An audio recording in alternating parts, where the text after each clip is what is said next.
Boa noite, Felipe. Rodrigo Cerqueira, Grupo Globo. O objetivo foi alcançado, no final do jogo bem intenso ali, com uma defesa do Rossi que evitou até a eliminação.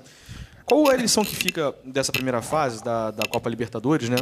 E vai ter uma parada grande até a volta agora nas oitavas de final, mas qual a lição que fica e o que fica de aprendizado também para as fases decisivas? O calendário vai afunilando depois do Mundial, das Copas, enfim. Aprendizado que não tem jogo fácil na Libertadores. Todos os que estão na Libertadores são parte de cima da tabela ou campeões dos seus países e não tem jogo fácil. Isso é o que todos vimos, né? Na dificuldade que é ganhar um jogo na Libertadores. Mas até lá, até as oitavas ainda falta muito tempo. E cada jogo é um jogo diferente, é uma história diferente, é uma viagem diferente e até lá ainda, como eu falei, temos muito ainda para percorrer. Felipe, aqui, boa noite. Boa noite. Parabéns aí pela classificação mesmo, chorada, né? Difícil. Mas o que você acha que agora o Flamengo vai ter um tempo até as oitavas, o Super Mundial, ainda tem jogo no Campeonato Brasileiro? Assim, logo depois do jogo, eu sei que é difícil para pensar em qualquer outra coisa, mas o que, em princípio, você ressalta logo, o Flamengo precisa melhorar, você já detectou, para a próxima fase com adversários mais difíceis? Minha cabeça está unicamente agora no Fortaleza. Próximo jogo, domingo, um jogo onde a gente pode continuar vivos, né, no Campeonato Brasileiro, aí lutando pela parte de cima da tabela. Melhorar, sempre temos a melhorar. Todos os jogos nos dá pistas de onde a gente pode evoluir e melhorar como equipe.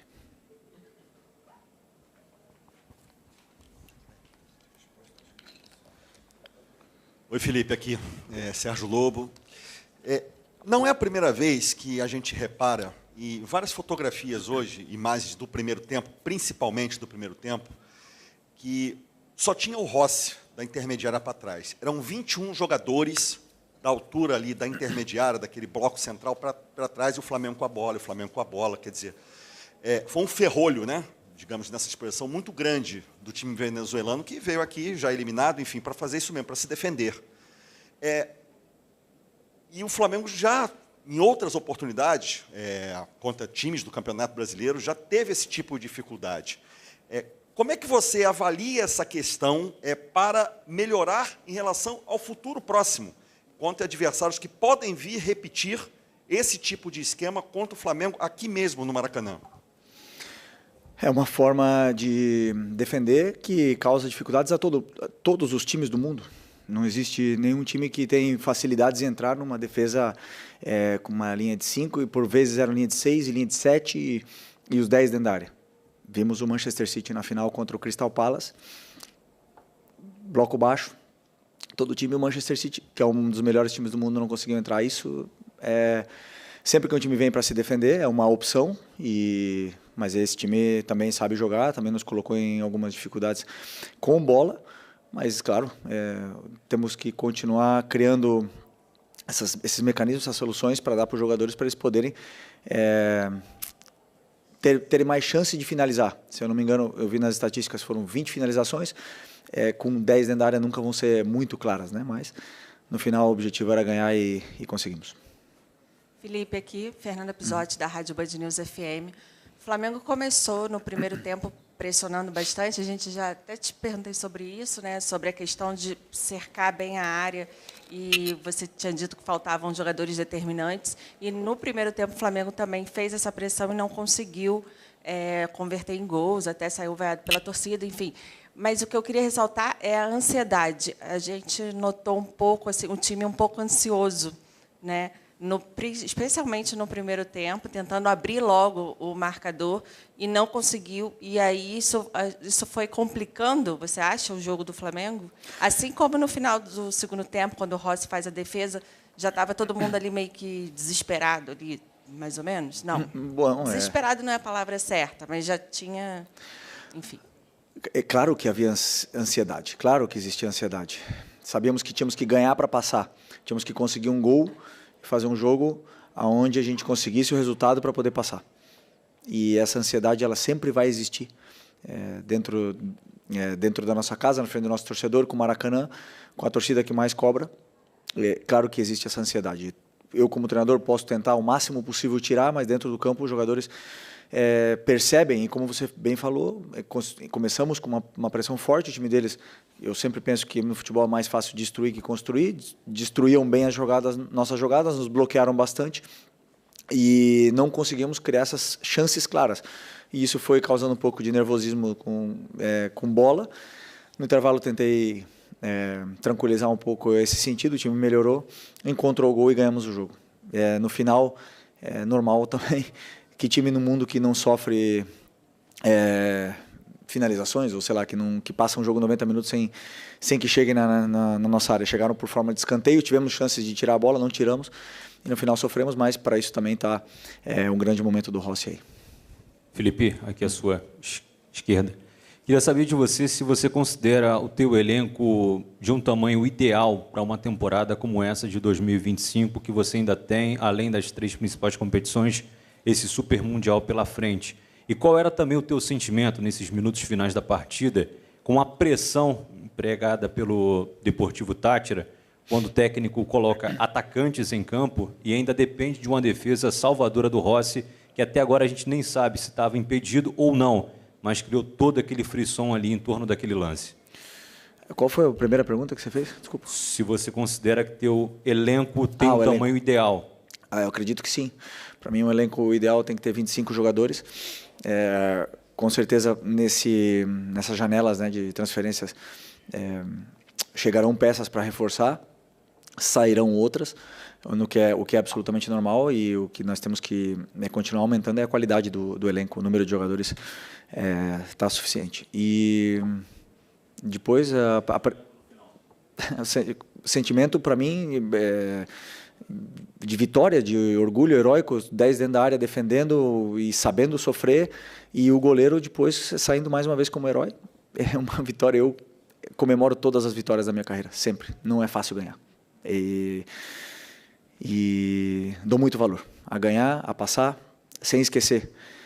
Não podemos esquecer que esses jogadores jogaram domingo, 4 da tarde, no campo sintético do Palmeiras, contra o líder do Campeonato Brasileiro. E hoje, 3 dias depois, estavam no campo, alguns no sacrifício, e então é uma vitória, sim, que temos que comemorar. Felipe, boa noite. Parabéns pela classificação. Natália Brasil, Damas do Esporte. Aproveitando até o que você falou agora no final da sua resposta, você falou que alguns jogadores hoje foram para o campo com um certo sacrifício. A gente tem o Alan voltando de lesão, o Gerson, né, ficou aquela dúvida ali, também precisou ser substituído. Então, eu queria entender a sua opção para os 11 iniciais que foram a campo e também tentar entender um pouquinho o Deportivo Táchira não marcou nenhum ponto ao longo da fase de grupos. Você já falou que não existe jogo fácil, e eu concordo com você, principalmente na Libertadores, mas será que naquele momento ali não era talvez tentar colocar um time um pouquinho mais ofensivo? Queria entender por que você fez a escolha por um jogador, o Everton Araújo, que tem uma característica um pouco mais defensiva. Obrigada. Entendeu os seus primeiros 11 e a substituição? Não, vou responder essa aí primeiro. Um pouco mais ofensivo o time tinha.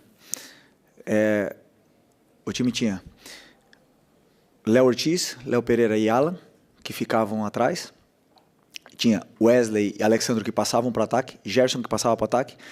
Michael, Arrascaeta, Pedro e Luiz Araújo. Atacando com 7 jogadores. Mais ofensivo que 7 jogadores, difícil.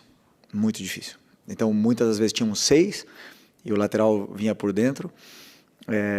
Então, como eu falei, muitas das vezes um adversário que se fecha com os 10 dentro da área, temos que tentar entrar por outras formas, com chute de fora da área, com cruzamentos, com bola parada. É o jeito de entrar numa defesa que tá tão fechada e tão bloqueado. Mas assim, colocar mais jogadores para o ataque. O Everton Araújo entrou depois. Essa é outra, né? Você perguntou do 11. Gerson, problema no joelho. Várias lesões, tivemos Bruno Henrique também, que chegou no jogo sem condições, Alan, que depois de 3 semanas parado voltou para o jogo hoje, Varela acabou de volante, tivemos o Alexandre, que teve que repetir o jogo também, não estava nas melhores condições, muitos jogadores, não vou lembrar todos, o Pedro voltando de lesão, vocês já sabem, então tem todos esses jogadores para mim eu tenho que exaltar o meu elenco, os meus jogadores. Eu tenho que falar da força que eles têm, da ambição que eles têm, que eles querem ganhar, eles querem sempre o melhor, querem trabalhar, querem jogar todos e me deixa orgulhoso de liderar esses jogadores. Felipe, tudo bem? Boa noite aqui no meio. Gabriel Orfo, canal Papo Brasil, Rubro Negro, Revista Placar. Parabéns pela vitória. Felipe, a maioria dos times que o Flamengo enfrenta costuma jogar de uma forma mais retancada, digamos assim. Hoje o Tati já veio com uma linha de 5, como você falou, às vezes virava uma linha de 6 até uma linha de 7. Eu queria entender porque o Flamengo, muitas das vezes, acaba não finalizando de fora da área. A gente teve ao todo 4 chutes a gol de fora da área, nem todos passaram perigo, que eu me recorde só os 2 do Alan, ainda no primeiro tempo. Por que o Flamengo encontra tanta dificuldade, muitas oportunidades para chutar de fora da área, às vezes a equipe não finaliza da forma que deveria finalizar, né? E também, já aproveitando, você perdeu a Arrascaeta, né? Para o jogo das oitavas, ele estava pendurado. Queria que você falasse um pouquinho, sei que ainda falta um pouquinho, mas como que vai ser a ausência desse jogador tão importante? Obrigado. Sobre o chute de fora da área, porque, primeiro, característica dos jogadores. Nós temos Luiz Araújo, Pedro, que tem característica de chutar de fora da área. E o resto é mais associativo, tem menos força no chute, ou não se sentem tão confortáveis, ou não tiveram chances claras de poder chutar de fora da área, porque também o adversário ele tenta bloquear. E quando o adversário tenta bloquear um chute de fora da área, abrem outros espaços, e eles optam por se associarem. Mas isso é uma escolha dos jogadores, né? Unicamente dos jogadores. A gente treina tudo, treina chutes dentro da área, tabelas, chute de fora da área, treina tudo, e o jogador dentro do campo é o que toma as decisões. E pro Arrascaeta na volta, nunca é desculpa, né? As lesões ou suspensões, então temos um elenco qualificado para poder fazer um grande jogo sem ele. Felipe aqui, Thiago Lima do GE, parabéns pela classificação. Felipe, eu queria aproveitar um pouquinho que você citou a questão de ansiedade e fazer um comparativo com o Palmeiras, que vem numa era vencedora com o Abel, e o Abel Ferreira fala muito dessa questão de força mental do grupo. Você acha que isso é algo que o Flamengo ainda tem a evoluir em questão de força mental durante o tempo todo dos jogos? E só me permite uma segunda pergunta, como é que está a sua expectativa de reforços do departamento médico? Pulgar, De La Cruz, estão perto de voltar? Sobre a força mental do grupo, não podemos esquecer que esse grupo foi campeão da Copa do Brasil, esse mesmo grupo, com uma força mental muito grande, vencendo com 1 a menos no campo do Corinthians. Não podemos esquecer que ganhamos na casa do Atlético Mineiro, que era finalista da Libertadores.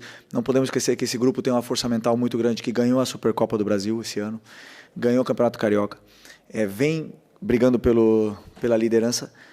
Existem jogos que podem gerar certa ansiedade, principalmente pela forma como o adversário se coloca no campo, pelo ambiente que é gerado antes do jogo e pelo que está em jogo, né? Quando a pressão ela é muito grande, claro que a ansiedade joga junto. E pode ter certeza que o Palmeiras também passa por ansiedade, o Corinthians, o Atlético Mineiro, todos os times passam por momentos de ansiedade durante o ano, por altos e baixos durante o ano, e no final vence o melhor. Por isso eu valorizo tanto essa vitória, porque eu sei o esforço que eles fizeram domingo no jogo no campo do líder do Campeonato Brasileiro. E hoje, quarta-feira, estavam aqui outra vez dando a vida no campo para poder vencer esse jogo. E eu, repito, comemoro as vitórias. E sobre os lesionados, o Eric deve estar na reta final. O Vinha ainda precisa um pouco mais de treinamento. Quem mais? O Plata acredito que vai faltar ainda bastante. Aí, quem mais? O De La Cruz também é uma lesão mais longa, mas isso é o médico que tem que explicar, né? Mas é uma lesão mais longa, não esperamos ele a curto prazo. Profe, por acá, Javier Escalante de Venezuela.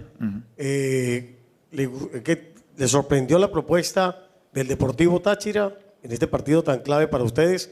¿Y cuál fue la clave final para poder sacar el partido adelante? Gracias. Espanhol ou português? Espanhol.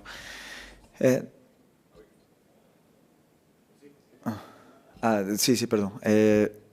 No nos sorprendió, imaginábamos un partido cerrado, imaginábamos un partido así. Verdad que Táchira cambió su estructura para ese partido. Normalmente no juega con línea de 5. Este partido jugaron contra línea de 5. Jugaron con línea de 5 contra nosotros ahí en Venezuela. Y se defiende bien. Tiene jugadores con calidad defensiva y cuesta, ¿no? La clave fue intentar tener un poco más de paciencia, circular más el balón y esperar que se abriese más los espacios, ¿no? Porque al principio estábamos verticalizando mucho el juego y al final, pues eso, generar un poco más de volumen en área rival, y eso nos generaría córner, falta, tiros de fuera del área, y ahí fue donde encontramos un gol y conseguimos desbloquear ese partido tan complicado. Gracias. Boa noite, pessoal.